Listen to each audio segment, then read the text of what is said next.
Kawasaki's Ryan Villopoto's 450 debut reminded many of the greatest riders of all time. Villopoto's performance sent a message to the rest of the field. Now, as the riders head to Hangtown, can Reed, Grant, Alessi, and the rest raise their game and challenge the sport's newest wonderkid? Round 2 of the Lucas Oil AMA Pro Motocross Championship gets underway right now from the legendary Hangtown, live on Speed. We're in Northern California for the 41st annual Dirt Diggers North Hangtown Classic, Round 2 of the 2009 Lucas Oil AMA Pro Motocross Championship. Welcome aboard, folks. Jason Wygant, joined by 4-time AMA National Champion David Bailey. We had a great race 1 week ago from Southern California in San Bernardino, but we have a sneaking suspicion here that the racing might actually be better once we drop the gates here at Hangtown. I told you how excited I was to get the season started. It didn't disappoint, but it has the potential to be even better than it was last weekend. I think Josh Grant, he's going to be fast here. He's looked good at all the practice sessions. Chad Reed, I think, has got a little bit more than he showed us. He's going to be able to finish out the races strong, and I don't expect Team Honda to have as rough of a day as they had last week, so we're in for more great racing. Exactly. Let's look at our series point standings before we go to the races. You can see Ryan Villopoto with a perfect day at Glen Helen has 50 points, but the rest of the contenders in the series, like Alessi and Grant, Reed, they're all right there in the points.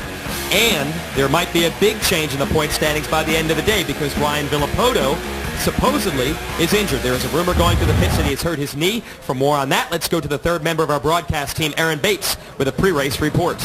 That's right, guys. There's a lot of rumors circulating the pits this morning regarding the condition of your current points leader, the number 2 of Ryan Villopoto.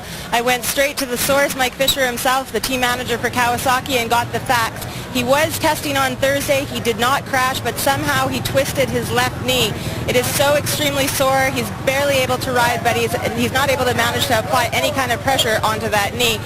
He is going to be evaluated next week by several different specialists. Both the team manager, also his agent and trainer are looking into getting the best specialists to look at him.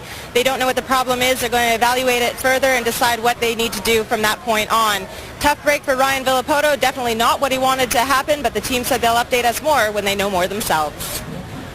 Well, that's potentially a huge shakeup in the series, but Aaron hit on something very critical here. He has a great group of people around him to try to nurse him through this injury. I've been in the same exact situation after round 1 of Supercross. I broke my foot. The advantage I had was Jeff Spencer. Villopoto is in good hands. Jeff is a great person himself for situations like this. He's even been called Dr. Magic, but he can recruit the best doctors, and you know, if there's anybody that can get Ryan 100% quick, he's got the right people around him. So it's a good opportunity, though, for his competitors, guys like Josh Grant and Mike Alessi and Chad, to try to steal some points from him today. Well, you can see those guys are fired up to take advantage of that as we look at our track facts from here at Hangtown. Chad Reed logging the fastest lap of anyone in practice with a 2:04. He did that on the very last lap of the very last practice session. So Reed is fired up, and once these guys smell blood in the waters with Villopoto, you know they want to take advantage. Now, how do you set up a bike to race on this rough racetrack here in Northern California? For more, let's go to our tech tip with the team manager of Team Joe Gibbs Racing Toyota Yamaha, Jeremy Albrecht. All right, we're here at Hangtown, and I'm going to tell you guys what we changed for this track. Mainly what we've been working on all these tracks is suspension, is a lot of the tuning things to make it better for the track. So we have these TCV valves, which actually, if you can tell, there's different size holes.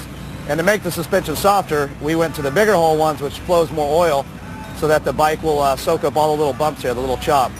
And then the other thing that is real important, obviously, is the starts, so we can get Josh out front.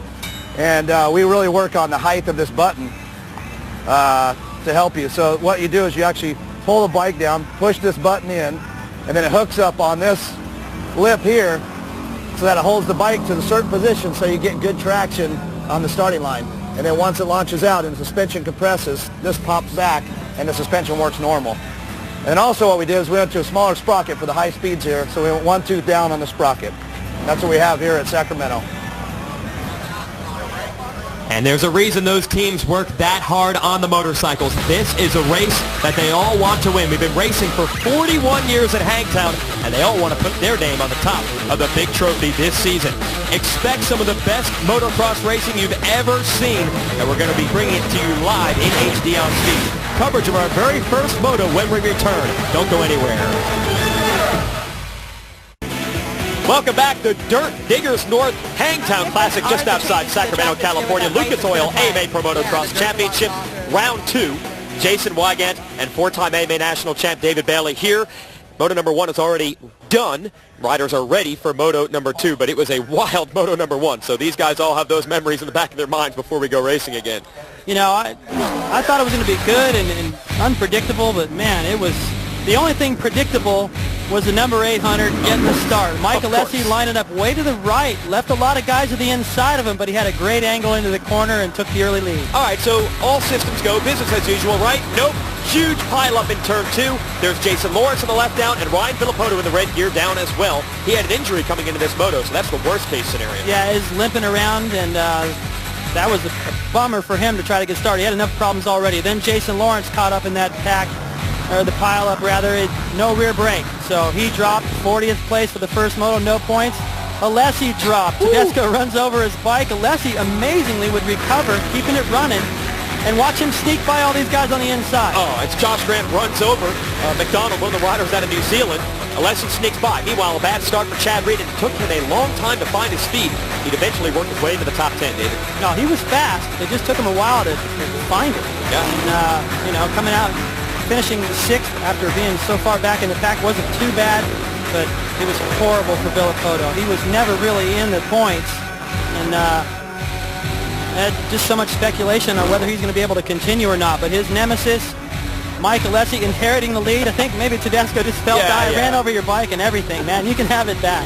Tedesco said he had some arm pump. He got tight, hadn't led a race in a long time, so he yields to Alessi, who will go from falling early to going strong late, and he will win the very first moto of the day here at Hangtown. Well done by Alessi. Tedesco a solid ride for second, but you don't think these teams work hard?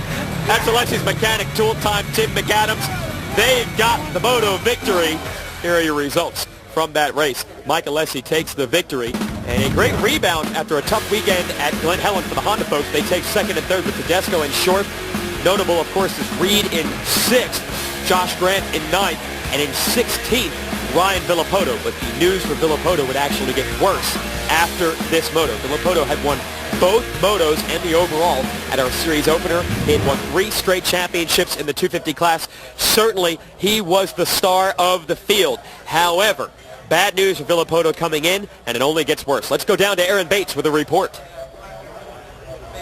Some very upsetting news for Ryan Villopoto. I'm catching up with him here in the factory Kawasaki hauler, and as you can see, he's laid up. He's got his left leg up, and he's getting it treated right now. Ryan, some devastating results for you, a 16th place. Take us through exactly what's going on with your injury and what happens from now. Well, it's really an old injury. Did it on 80s, but ACL and meniscus has been gone for a while, and it's I always knew it would catch up to me, and it finally has in one of the biggest series that I've ever raced before. So yeah, it's gonna bite me hard this time. Is this it for the season? This is it. We'll go back and figure it out, get it worked on, and come back for Supercross. Does this mean surgery for your knee? That means surgery, yep. Surgery. So who are you rooting for now that you're on the sidelines for the rest of the season? For surely Chad Reed. You heard it straight from the man himself. An upsetting moment for Ryan Villopoto, but I guarantee you Mike Alessi has got a catch-eye grin right now.